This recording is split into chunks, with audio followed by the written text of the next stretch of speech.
What is up, guys? We are here today to give our initial spoiler free review of Spider Noir. Now, for those of you who don't know, Spider Noir is a noir style version of Spider-Man from a different universe. This is not something that is like brand new to Amazon Prime. It's not like Sony Pictures and Prime created this character. This is definitely a Marvel character before coming on board. There are comics and things like that of the character itself, and so honestly, after seeing this, I want to read more about the character. I want to get some comics. I want to read them.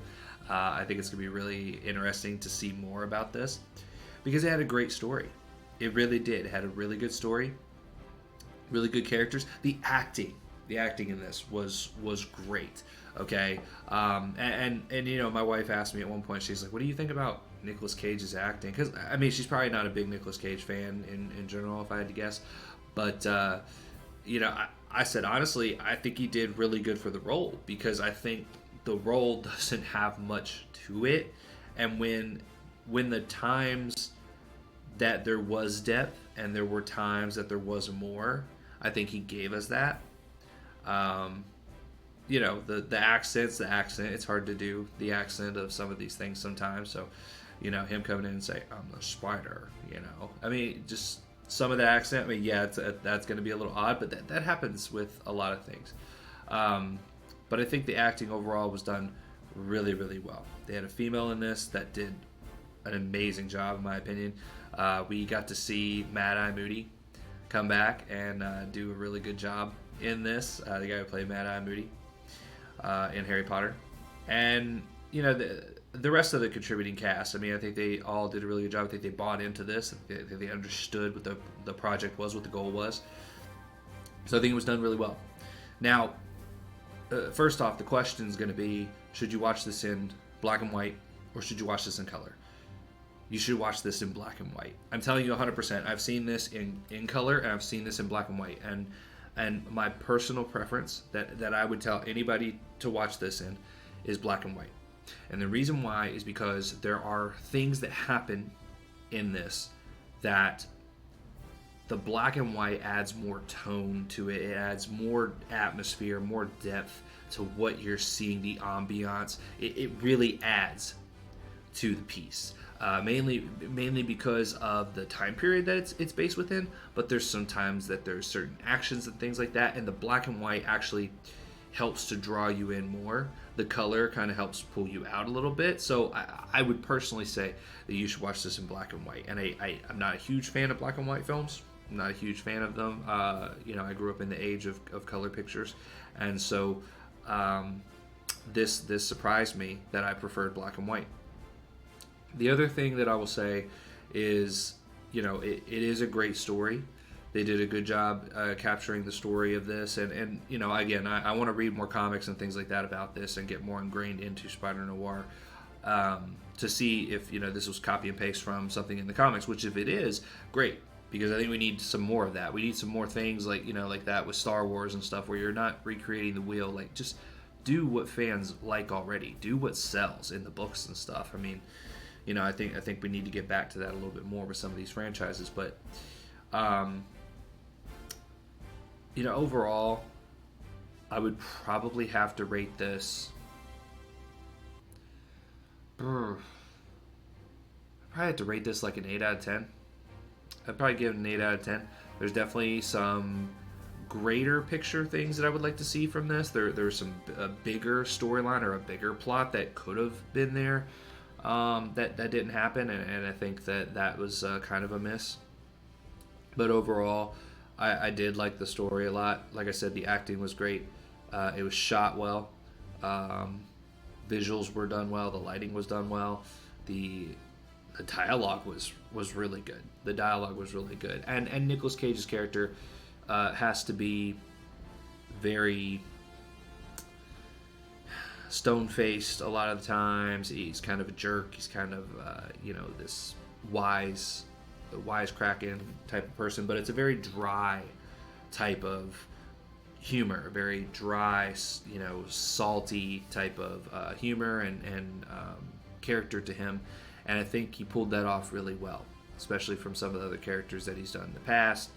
To me, I think this, was in his wheelhouse. I think it was done well in his wheelhouse. We are Nick Cage fans, and I think he did a really good job with it. Now, you will know, you should know going into this is not Spider-Man.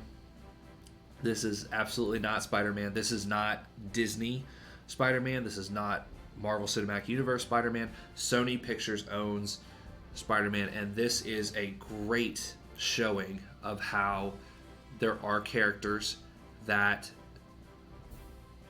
there's a better opportunity when you have separation between Marvel, Disney, and that character. Some other ones I would say would be like Wolverine and, Deadpool and some stuff like that. And we've seen that with Deadpool. I think everybody's shocked that Disney continued to do a Deadpool film. But when it comes to something like Sony, there's gore in this. It is very dark. And because of that, we would never get this type of series. We would never see this coming from Disney. At least right now. Maybe they make some changes and they do some things to make it a little bit better for the fans of Star Wars and the fans of Marvel, because I think they've gone too much of a kiddish route with some of these things, a little too much censored stuff, right? Too PG at times. But I think that this shows what another studio can do with a franchise, with an IP. I think it's similar to what Netflix was doing with Daredevil before Disney got it and had a really bad season 1. I think season 2 of Daredevil was great. I really enjoyed it. I think this was on par with that. I think it was a little bit better. The writing was a little bit better. And I think that the way they went about it, they knew the project, they knew the assignment, and they executed it. They didn't want to go, way out in left field. They didn't make crazy, wacky choices. They just said, hey, we know what works with this. We know what's going to be good. It's been proven with the comic sales and stuff. Let's stick to that. And I think they delivered. So I think they did really, really well. Another question will be, is there going to be a season 2? There's an opportunity for a season 2. There's an opportunity. Whether it's prequel, whether it's, whatever. There's an opportunity to do more content for this. Whether they do it or not, I'm not sure. But I hope it's successful. I hope it does well. I think everybody out there listening to this, you should definitely check out the series. I think it's really good. And we will do a spoiler review, probably a comical humor take on it. Hopefully here in the next few days. We'll see what time gives us. Like I said, we're traveling and stuff for work and stuff right now. I got a busy schedule with work, but we should be able to get something done. So overall, I think it's an 8 out of 10. I think you need to watch this series. I think it's really, really good. And it gives you a different take on Spider-Man than you've ever had in the past. And it was fun. It was really exciting. It was really transformative of the character. And if you read the comics and stuff, you will know what's going on here. But they did a great job of transforming this character in a way that created an entirely new persona, entirely new concept to what could be Spider-Man. And so I really, really enjoyed it. Acting was great. Everything was great about this. I didn't have anything that was bad. There were some things that could have been improved, but not much. I think it was executed very, very well. So overall, that's my takes. I think it was a really great series, and hope you guys check it out. Let us know in the comments down below if you like this series or not, and if you preferred watching it in color or if you watched it in black and white. Let us know what you watched it in, and let us know why. We'd love to hear from you guys on why you chose one or the other. But yeah, we don't want to rant too long on this. We'll try and keep it under 10 minutes. Thank you guys so much for tuning in. Check out some of our other content here on the channel, and we will catch you on the next video. Remember that Christ is King.